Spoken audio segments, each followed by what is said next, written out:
What's up, everybody? Welcome into Shout, a Buffalo football podcast, live on location right by the airport here at Wingnuts. Here, as always, Ryan Talbot is in the house. Shout 316. That you got the date completely wrong, and I can't actually talk to you about that, but that's okay. We'll talk about that later. Ed and Alicia are here, welcoming us into your new home for the second time here at the airport location. How are you? I'm doing great. Alicia's doing great. The new place is awesome. We love it here. So I think that's the best place to start. We've been at Wingnuts Bar and Grill now for, are we coming up on year and a half? Year and a half. I was going to say almost 2 years. What so far about this location is different and that you have really found yourself to enjoy about this location? Well, both of the crews are both different from each other. And from where we sit right here, you can see the entire building where there's no walls blocking or anything. But, you know, I got to tell you that these people came together. The food coming out of here is excellent. The bar staff, the wait staff, they're all fantastic. And not that they're not at Millersport, because they are, and we're all a family. But here it's happening again. So if you can give that mic to Alicia for a second, I wanted to ask you, how hard is it as you're kind of rolling out a restaurant like this? You've done it multiple times at different locations. How hard is it to get the Ed and Alicia stamp of approval when it's coming out of the kitchen? Because you created these wings, so it's got to be like when they're on your plate, it's like a different level of, testing. Yeah, it can be tough. We're not that demanding. Just do it right or get out. So we're not that demanding. Do it right or get out. And it's funny. Me and my daughter have a joke about that all the time. All right. So you want to tell a little story before you get out of here? So most of you know that Alicia and I come from a dental background. And when we were at the Knights of Columbus, we were only a couple of miles away from where the dental school was, where people went to become dentists. Mm-hmm. So they would come and they would eat lunch at Wingnuts. And once they found out that Alicia and I had that background, they would start to come up with questions. One guy brought models of patients' mouths and asked us to help him treatment plan. Okay. And so we all became friends, and we did this for a lot of people. Now those people are all graduated, and they're doctors, and they're practicing wherever they are. Mm-hmm. And one guy came back to us just a few months ago, and this is what he said. He said, where I work, people ask me all the time, what was the best advice you got from anybody at dental school? And he said, oh, that's easy. Best advice I got was from the chicken wing guy. Nice. Yeah. Now, do you like that moniker, the chicken wing guy? Wingnuts is better, but, Wingnuts was her idea, so I got to go with it, That's awesome. But I do want to make sure that, as usual, I thank God for what Wingnuts has become and you guys and everybody involved. We wouldn't be here without everything.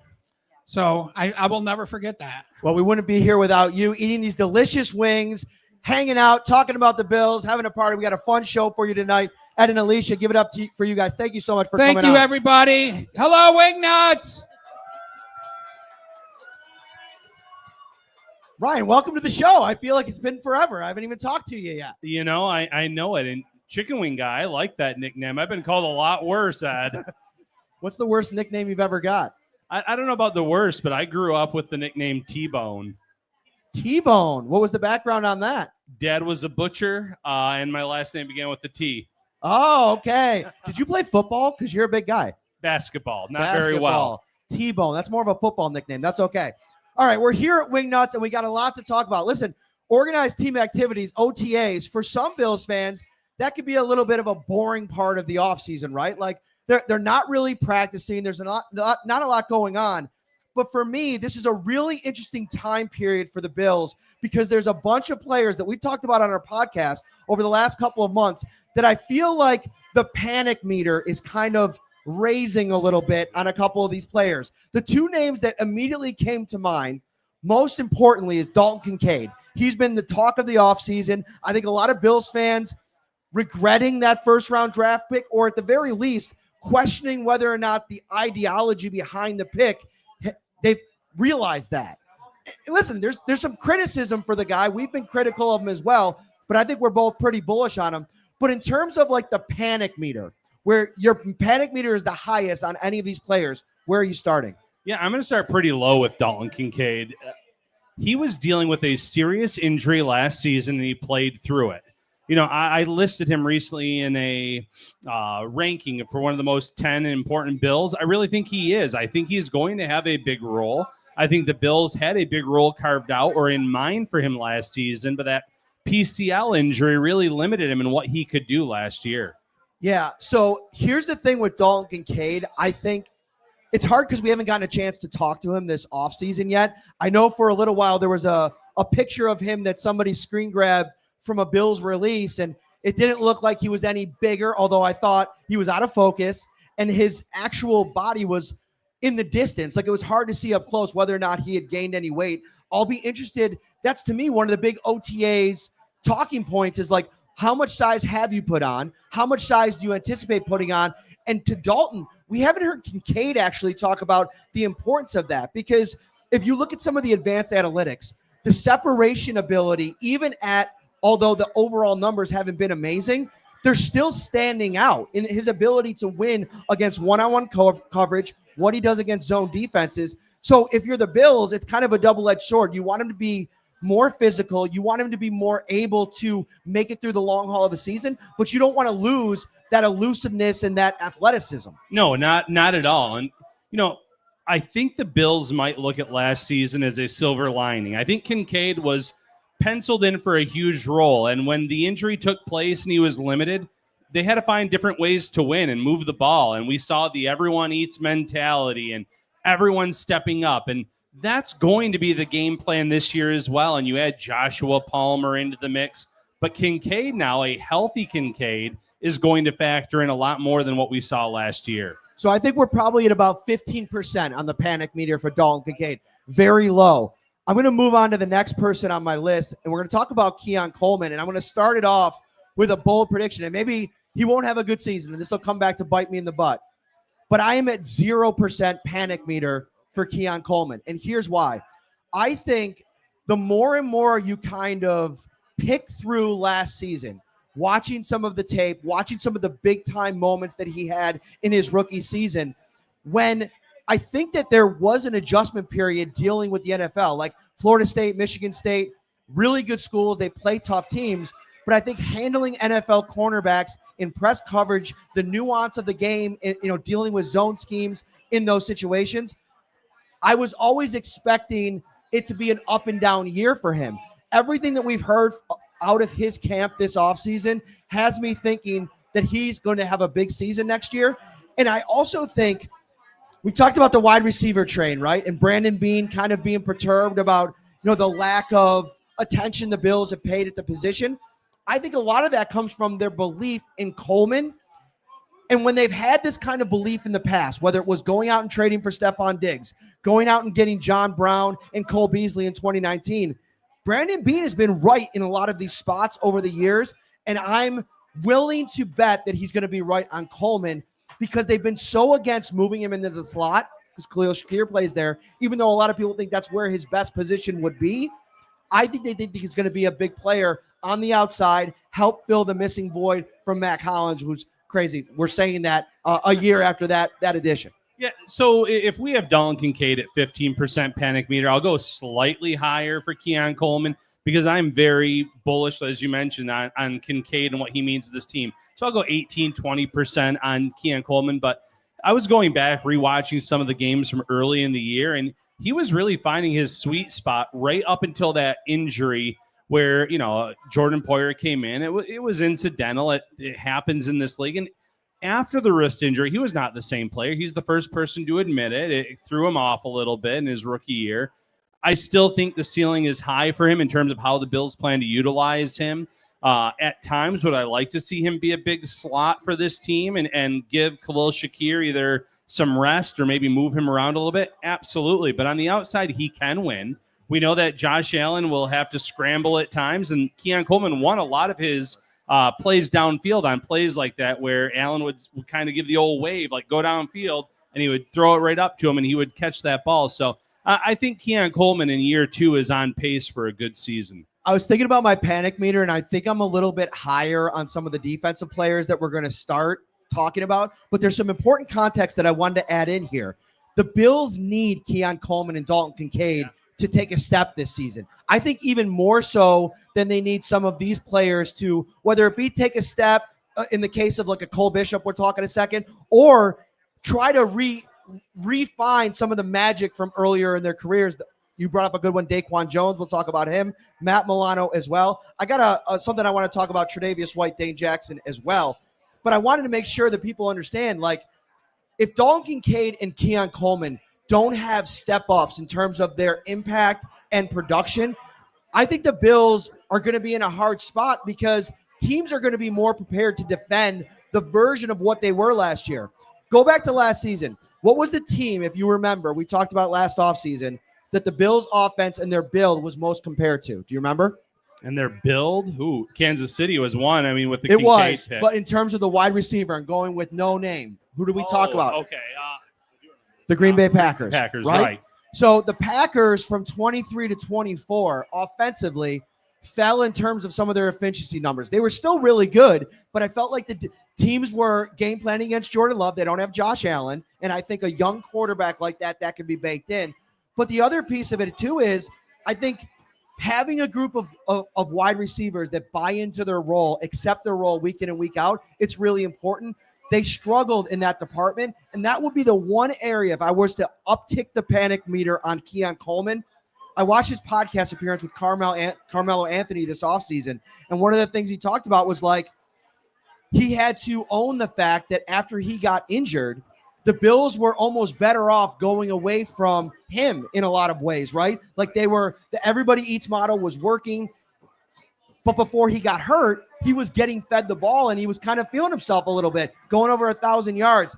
How he handles whichever way this season goes, to me, is a really big factor because I think some of those receivers in Green Bay didn't handle it very well in 24. Yeah, absolutely. Great point. And they do need him to take a step forward because there are question marks about other guys. Can Curtis Samuel stay healthy at that position? What does Elijah Moore bring to this team? He's very similar skill set wise to Samuel.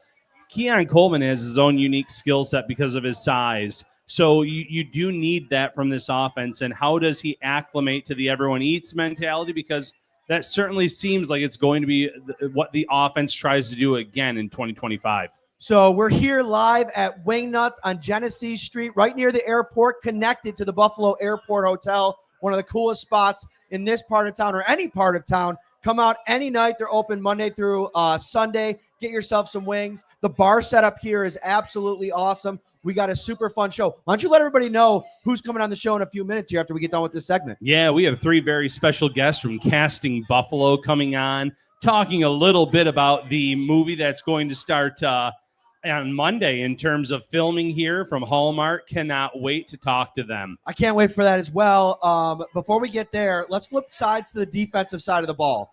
Yep. And you look at, I wasn't even thinking about Daquan Jones because for so long he's been at a level of consistency, even last year when he took a little bit of a step back, that you can rely upon. He's available. He's somebody that you can kind of pencil in as a starter.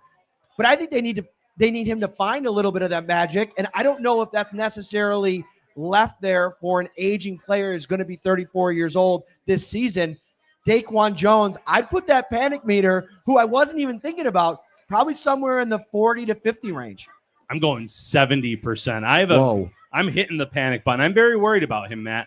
He has not. By the way, we talked about this pre-show. I'm really bummed. I'm sorry. Did you play that game Taboo growing up? Oh, yeah. They had a little buzzer. Right. We should have brought the little buzzer for the panic button. Missed opportunity. You know, Daquan Jones, ever since that injury that he suffered in London a few years ago, has not been the same player, caliber of player, and age has to factor into that. The injury has to factor in. He has certainly taken a step back, and the reason my panic meter is so high on him is what the Bills did at One Tech. You're looking at Deion Walker, who the Bills drafted on day 3 of this draft, and they want to bring him along slowly. You don't know what he's going to bring to the table. TJ Sanders, I think, is more of a 3-tech, but he said he can play at 310, 315. You're going to be depending on some guys in a rotation to really step up next to Ed Oliver. And Oliver's stats fell off last year in terms of sacks. He went from 9.5 to 3.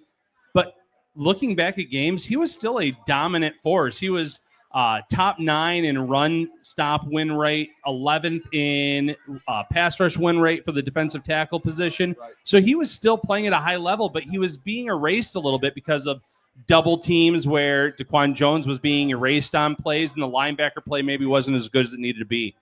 You know, we talked so much last year about size, right? Like the Bills getting bigger. I want to kind of take Deion Walker out of the conversation because, listen, 4th-round draft pick, coming off of a serious back injury, even if he makes the roster, even if he gets a jersey on game days, I don't necessarily think, or I'm projecting in year 1, he's going to be a heavy, excuse the pun, part of the rotation. So I'm looking at some of these other additions. Larry Ogunjobi, who probably better set for a 3 technique role. TJ Sanders. The Bills, even while hearing the noise and admitting they probably should be a little bit bigger on the inside, are still kind of defaulting to the model of defensive tackle that they've had in the past. What I like about this year's approach a little bit better, despite the lack of size, because Sanders is sitting there at 300, Ogunjobi a little bit more than that. They're fast and they're deeper, and I think they're better caliber players in the version of these guys, 3, 4, 5, and 6, than they've had in previous seasons. And that's fair. You look at some of the players they brought in last year after the trade deadline when players were released around the league. You know, love Jordan Phillips, love what he meant to this team. But he had taken a huge step back as a player at that point in his career. So the depth is certainly better this year. It's fascinating to me, though, Matt, that they didn't change their approach at 1 tech. They somewhat changed their approach at cornerback in terms of Max Hairston, the size, the speed. He wasn't the best tackler at Kentucky. So they're willing to change to a certain extent, but they're still going with those undersized 1 techs. But here's the big difference that I don't think has been on the roster before at any point in McDermott's tenure since they drafted Ed Oliver. A pass rusher on the inside, the caliber of Sanders next to Oliver on 3rd downs, which I think if you go back and watch that Kansas City game, and I've kind of skimmed through it. I think one of my projects this offseason is sitting down with the 2.5-hour version and scrutinizing the entire thing. To me, the biggest thing I took away from that game on 3rd down was they could not affect Patrick Mahomes. In the second half against the Ravens, same thing. They couldn't affect Lamar Jackson. And so I think the idea to go get Sanders is, sure, could they get better defending the run on 2nd and 1st down? Sure. But what good is that if you can't stop Mahomes, Burrow, and Jackson on 3rd down? And I think that's why they're going with Sanders. They got value on him. And they killed 2 birds with 1 stone, taking those 2 players in the 1st and 2nd round. Hairston, a need at cornerback too, and then coming back with Sanders at the pass rushers. And Sanders really was a value in their eyes. They traded up significantly to go get him in round 2. They said he would have been in play at pick 30 if Hairston had been off the board. They like him a lot. And in those obvious pass rush situations, I like the idea of it being Sanders and Ed Oliver in terms of the defensive tackle position, having Bosa on one side and then Rousseau on the other. Get those athletes after the quarterback and try to make their life harder. All right, so I don't think we can get any higher than the Daquan Jones 75% panic meter that you have going on there. But I'm going to bring up Cole Bishop because, listen, this was a guy, if you rewind the clock last year, did they trade up for Cole or did they land him in the 2nd round last year? 2nd round. Did they trade up to get him, though, a couple spots? No, boy.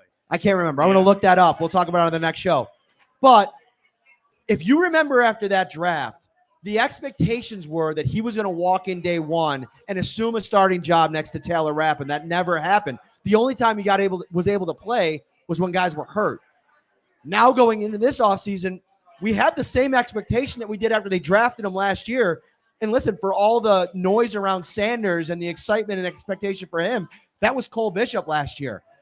What we saw in the playoffs, to me, was a concerning sign. Now, I know he didn't play a ton during the season. He missed the majority of training camp and the preseason.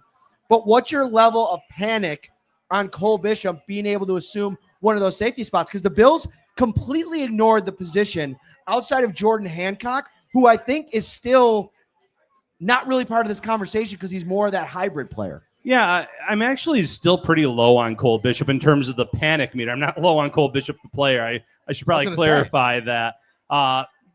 Derek Forrest, I like him as a free agent addition, special teams depth. DeMar Hamlin coming back for another year as a depth role, great. Cole Bishop, if he does not perform this year, then the panic meter goes very high. I always like that year 1 to year 2 leap, and I know year 1 there wasn't a lot to it, but he's had a full offseason to train, to work on whatever the Bills told him to really work on. People forget that when you are going into the draft, you have the Senior Bowl, all the different games. You have pre-draft interviews, private workouts. They don't get to necessarily prepare the way that they have to when it comes time to get ready for a full season. He has that now. The Bills love his skill set. They think he has the athleticism to cover tight ends, wear a lot of different hats. My panic meter is very low still on Cole Bishop. I think I'm very low too because of my expectations for the defensive front with all the additions that they made up there. I think even if you have some struggles from a young player in his second season at the safety spot, you can cover that up a little bit with your ability to get after the passer. Now, it's interesting. Another piece of this for Cole Bishop, why I'm high on him, his ability to connect with Micah Hyde at the end of last season, to me, was invaluable. Like, he got to spend 3 months with Micah Hyde as a player that never got to play with him before that. It's one thing for Sean McDermott to say, here's Micah Hyde's number, give him a call. It's a completely different thing for him to be in the locker room and get to watch tape with them, break down games, and really go through his ideas about how to play the position and how to best be successful in the Bills system. I want to throw something by you because there's a little bit of news this last week. Jordan Poyer, former Buffalo Bills safety for many years, all-pro safety, went to Miami, was on Good Morning Football this week and talked about how bad that experience was for him and said he'd love to retire as a Buffalo Bill. Do you think Jordan Poyer could be that kind of influence in the safety room like Micah Hyde was last year?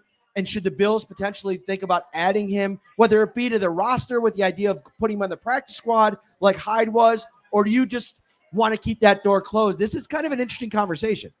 I'm not willing to shut the door on it. I don't know how much he has left in the tank as a player. I think it's like Hyde. I don't know if he has anything left. Right. He was taking a lot of bad angles in Miami. He was out of position. He wasn't able to chase down James Cook on a long touchdown run, for instance. A poor angle, couldn't chase him down. You wonder. Now, was it the system? Was it the scheme? Where in Buffalo, he was perfect for that? I don't know. But if you could put him in the Micah Hyde position of, we're going to put you on the practice squad. Now, I will say this. It would not be a absolute break glass in case of emergency. Like, everything would have to go wrong for the Bills to have played Micah Hyde last year. Mm-hmm. They were worried about him and his health and everything else, which I respect and appreciate. Poyer doesn't have those same concerns. I think the Bills would be more willing to play him if injuries were to occur. But if you could have him in that mentor role, I think that'd be huge because, Micah Hyde played a big role in without even stepping onto the field last year with how much he probably did help Cole Bishop and a lot of these other guys. We had players post-game saying, we have to give a lot of props to Micah Hyde helping us get ready this week. There's something to be said about that veteran leadership. I feel like, who I think would benefit a ton from Poyer being in the room earlier rather than later? Derek Forrest, who I think is a guy who fits the Jordan Poyer mold. Somebody that had a little bit of shine at his previous spot, got a season's worth of games, which I think is probably even more than Poyer got in Cleveland, comes over as a guy that everybody that's worked with him from the previous coaching staff raves about him. Former teammates rave about him. To me, they bring him in to be the current version of either Poyer or Hyde. And here's the question I have for Sean McDermott is like, how do you view Cole Bishop? Because Taylor Rapp, to me, fits more into the Jordan Poyer role. I know they're interchangeable. They can both play free and strong. They can both play the deep ball. They can get in the box. But Taylor Rapp is better around the line of scrimmage. I think he fits into that Jordan Poyer role a little bit more. Do you think Cole Bishop can be a center fielder? One of the things about him was his ability to play man coverage against tight ends when they drafted him, and then also his ability to hit in the run game. So I guess projecting where they fit best and what you want them to do, that's going to be a really exciting part of training camp, figuring that out. It's going to be a lot of fun to figure out and watch. I do think he can play center field, though, because of the athleticism.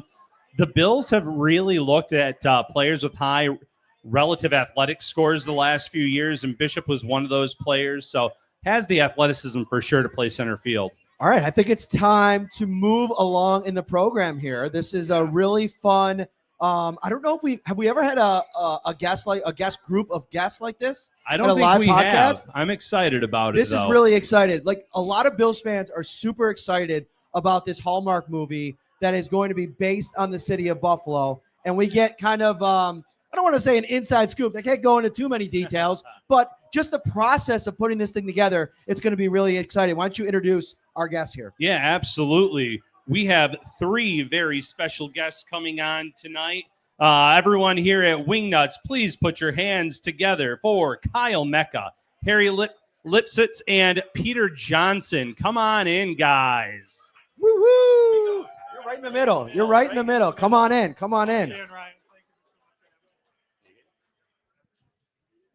So, first and foremost, yeah, get in here. Get in here. Yeah, come on. Oh, you had to grab your drink. Okay, I see how it is. I see it how it is. So let's really pack in here. Yeah, because we got to get everybody in the shot. So we got a whole rundown of what we're gonna get into here. But the first thing I wanted to ask you, are you the 3 most popular guys in Buffalo right now? Is your cell phones blowing up every day like, get me in this movie, get me in this movie? It's been absolutely insane. Ever since the press release came out, I think a month ago, it's been all 3 of our phones have been off the hook. Everybody wanting to try to be in here, and we want you to be in it as much as we can. So we're trying, but also know that Bills Mafia goes across the country. Not just Buffalo. We got people from all over the country that are Bills Mafia.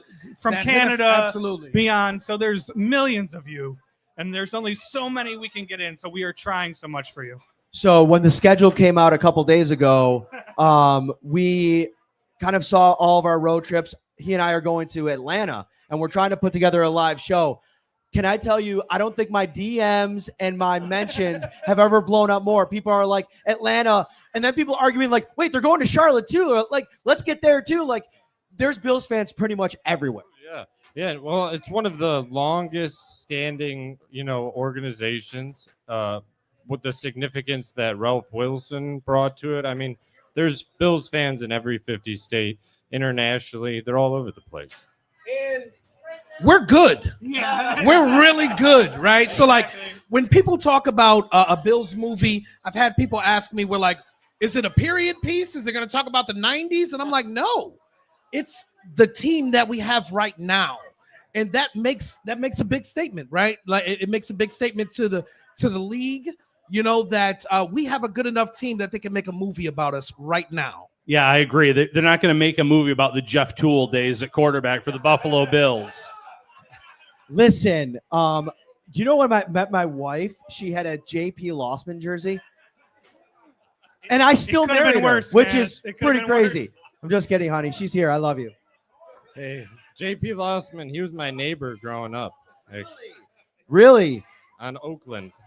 You got any good juicy stories about JP Lossman? I will say there were a few times I tried to sneak over, and I had a buddy who lived right next door there on Oakland, and we tried to check out what was going on there in his backyard a few times. I have a feeling that if there were juicy stories, Lossman would have made more of a name for himself here in Buffalo.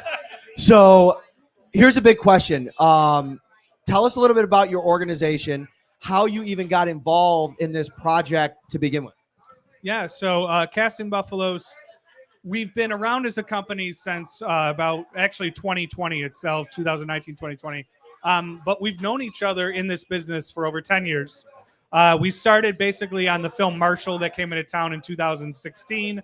Starring Chadwick Boseman. Yeah, Absolutely, Chadwick Boseman. It had Kate Hudson in it, Josh Gad. It was a huge cast. And we did background casting way back then. And that was kind of out the gate, us being very green to it all. And then for a couple years, we were lucky enough to be in the organization out of college and kind of just like learning the film business. But we were all competition with each other. And we finally looked at each other. Yeah. The movies were coming in, and because each of us had casting experience, they would have us interview and compete for jobs against one another. Yeah. And we said, we all know each other. We're friends. Why would we just not combine forces? And Exactly. There you go. There you go. So wait, who's Iron Man?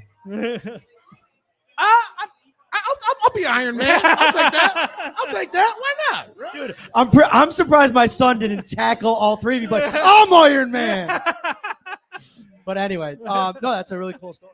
No, so we kind of got started there, and ever since we kind of formed as an LLC and becoming a casting company, and it's been off to the races since then. And Buffalo has just been such a fantastic city. We're all from here. We're all, we're hometown boys who've been here forever. I've been from Kenmore. Yeah, I'm from Buffalo as well. So we're all born and raised here, and I think the beauty in it is that although we chose to pursue a career in film, that we all get to do it in our own backyard. We didn't have to relocate to New York City. We didn't have to go to LA. We work more than our friends that work in these big cities because Buffalo is a big hub of film now. Yeah, Buffalo's really up and coming. And I think one thing that's really special about this project that we're working on right now with the Bills that I want to mention is it's almost similar to when The Natural was here filming in Buffalo. We're doing crowd work here in Buffalo on this movie involving hundreds, thousands of people, right? This is the last time that happened here in Buffalo was The Natural, sports movie too. Another sports movie. You know what's funny about that is I still hear stories from like the old heads or OGs that were like, I was in The Natural. They didn't use my scene, but I was in The Natural. Right. They were in The Natural, and they were that playoff game between the Bills and the Oilers too. Same. It correlates the Listen. same way. Everyone. Hundreds of thousands. I was there, and listen, the last 30 years of my life has been telling that story and people not believing me. But I literally was at the top of my bowl, top of the bowl. My dad wanted to leave the game at halftime, and so did my other uncle. Thank goodness for my one uncle who said, you guys can leave. We'll take a taxi home. And we stayed at the end to watch it. But I was actually there. I was actually in the building. I love that. So you guys have kind of alluded to it in terms of how busy you are. The Buffalo has become this hot spot for movies, TV shows, commercials. What makes it such a great location? I mean, there's so many factors that this city has. One is New York State has this amazing tax credit that's able to bring in films, for an amazing, incentive for these big studios and these smaller independent films, which is mostly what we get, which is huge because we fully support independent filmmakers, and they get an ability to get a chance to shoot here and at an easy cost. So that's huge, and it makes us competitive with people like Los Angeles and Georgia and New Jersey and everywhere else. But on top of that, our amazing architecture that we have in Buffalo. The architecture here, we get producers that we meet from all over the country, and they fall in love with the architecture. I think it's something that we take for granted because it's something that we grew up around. But Buffalo also can be anywhere USA. We don't have skyscrapers. We don't have palm trees. So for the average movie setting, it could be anywhere in USA. And with our architecture and the tax credit, it makes it very attractive to the companies. We also have a really talented and dedicated crew base of professional filmmakers here of all departments and facets. And we also have a talent pool of actors that is growing rapidly, and really quite a bit of good people in that mix. On this movie alone, what was it, 7 day player roles we cast? Yeah. So speaking roles. Let alone, we're going to have thousands of background on top of that. So, we're trying to get Buffalo as much as we can in the movies, but being Buffalo and being the city good neighbors is also probably the most gigantic reason why these films are coming in. Because you go to New York City, you go to LA, and you try to make a movie there, and they're just very much like, no, not in our backyard, not down this street, need a permit. And Buffalo's like, whatever you want. Yeah. I was mentioning to you guys earlier, Hallmark is kind of making this movie a repetitive thing, maybe an annual thing with a different team every year. Last year they did it with do I want to say their name? I don't even want to say that team's name. But Buffalo is really rolling out the red and blue carpet for the red them. and blue carpet, and You know, we've been it's- so easy to work with. All the fans, everyone has been very cooperative. The Bills organization has kind of opened up the gates to this network, so it's been a great experience for them. So you guys mentioned it, Hallmark, holiday touchdown, a Bills love story. What made Buffalo a natural choice for Hallmark after the success that they did have last season? What's more romantic than two people splitting a bowl of wings at Bar-Bill? Or Wingnuts. Or Wingnuts. I'm sorry. Or Wingnuts. Or any of the great wing establishments here. Okay? I saved myself there. There's nothing better than that. That is a Hallmark moment right there. That's very cool. No, I think there's just personally as somebody that's lived here my entire life, like when you say that you're from Buffalo, like it resonates with people. Yeah. Like currently, like the last 10 or 15 years, it's been about the Bills Mafia and the fact that like, the tables, the antics, the brand of the fan that they have now. But even before that, the 4 Super Bowls is unlike anything that any sports team has ever experienced. So like when you say you're from Buffalo, it's like this immediate recognition that people are like, oh man, you guys are really like there's like a solidarity there because of what you guys have been through. Well, let me just tell you, and I'm sure you guys travel. The more you travel, if you wear Bills gear, Yep. it's the universal language, Yeah. right? So like we all know, with the moment if I'm out of town and I see someone with a Bills hat, a Bills gear, it's an immediate bond, right? And that's unlike any other city that's in the country. When you see that Bills logo, it doesn't matter where you are, it's an immediate bond that you have with people. I've been in Disney World. Yeah. And I've worn stuff in Disney World, and literally, I think we had to count the one day, and it was like 52 people who would just go Bills, go Bills, go Bills, no matter where you were. It's the camaraderie of this city. And Go Bills itself is a greeting that means so much, It's like aloha in Hawaii means hello and goodbye, right? Go Bills means so much. It's more than just hello and goodbye, right? So I think in the end, like, why would they choose Buffalo? Well, it's the city itself. It's the fandom. But it's also Josh Allen and what he's done for this city and making us a contender year after year. And thank God we're out of the drought. We're here. We've arrived. And it's now to put the rest of the NFL on notice. If any Bills fans get the acting itch after whether or not they see people they know in the film or they get a chance to be in it, can you tell people a little bit about the Actors Expo in 2025 that you guys are working on? The Actors Expo is an annual convention that we do. This will be our 3rd year that we're doing it. It's going to be held at Rich's Atrium.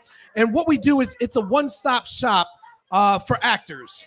So if you're looking for acting coaches, you're looking for headshots, you're looking for anything that's associated with the acting and film business, it's a one-stop convention that we offer to people.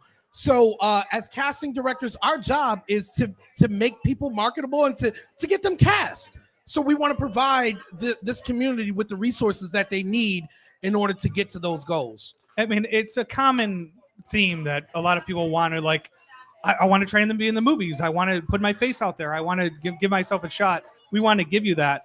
And on top of not just like actors, this year for the Expo, we're really aiming towards crew as well. This is our 3rd movie we've had this year. Yeah. There's about to be more, and there's more down the pipeline, and we need an amazing crew base to just feed these movies. Another thing our expo does too is it really helps to put Buffalo on the map. You know what I mean? Because and it's already doing that, and we're seeing that happen with this movie alone. But we want to keep that momentum. We want to keep people realizing that Buffalo really has everything you want in terms of film and TV production. So yeah, the Actors Expo is going to happen in August. It's August 23rd. Tickets will go on sale in July. But we have a ton of different speakers and seminars, so you can learn from the acting side to the crew side. We're going to have local speakers. Should I drop it? Should I drop the one name? Drop it. So Tom Fontana, amazing producer from Buffalo. Yeah, from Buffalo, will be there as an amazing speaker. and have a panel with him on it as well. So Tom Fontana's coming to town. He's a Buffalo boy. He's done, St. Elsewhere, the creator of Oz. Yeah, a lot of different shows. He's a Emmy Award-winning writer, producer from Buffalo. We have him as our guest speaker for the expo. So if anyone is trying to learn more about the business, how it works and all that stuff, learn from the pros. Yeah. So one more question about this Hallmark movie. You guys open it up to Bills fans to, come in and have a background part. Estimation, maybe. I'm sure you guys weren't sitting there keeping count. How many Bills fans do you guys think responded to that casting call? Here's the thing. We were keeping count. We have to. We have to keep count. Yeah. So when I say 6,800 people, just for volunteers who responded, and there's only a limited amount that we can actually offer for so many reasons that go into it, but we want as much as we can in there. So thank you, Bills Mafia, for the amazing response that you came in. We're trying and working extremely hard to try to make that happen and make everybody be able to get into that stadium and find another spot within the movie. Just be patient with us, but we're there for you. We're fighting for you every single day for this film. No, you nailed it. They were both speechless. They were like, yep, that'll do it. That's Everybody pretty give good. it That's up for pretty our good. guys here. Thank you so much for coming on the show. We really appreciate it. Awesome stuff. Really exciting. Thank you so much for coming out. So, Ryan, I didn't want to ask them about this because they can't get into any spoilers. But in these kind of movies, they end up filming games, right? And so potentially. And if they were to film a game and the Bills were to have a big game, like a super kind of game, and they were to win that game, what kind of juju do you think that puts out into the universe if they were to have them win a big game? Would you be in on that? I'd be all in on that. Right. I think that would be great. The Bills fans deserve a happy ending, whether that is a movie ending or maybe the last season at Highmark Stadium getting the real deal. All right, so we're at Wingnuts. Hit me with the address again. I have 1402. 4600 Genesee Street. There it is, right by the airport. It is the new location. It's so cool. You can see the entire restaurant from any place that you're sitting in here. They got a great patio on the outside. It's going to be open throughout the summer. They have an unbelievable bar here, the best chicken wings in town, great drinks across the board. It is the place to be all summer long and all year long here at Wingnuts, Buffalo. Yeah, cannot wait to come back. Summertime, we'll be outside doing some shows. It's an amazing venue. OTAs coming up over the next couple of weeks. We got a couple more shows at Wingnuts this summer. Stay tuned for that. Thank you so much for watching. See you soon, everybody. Take care.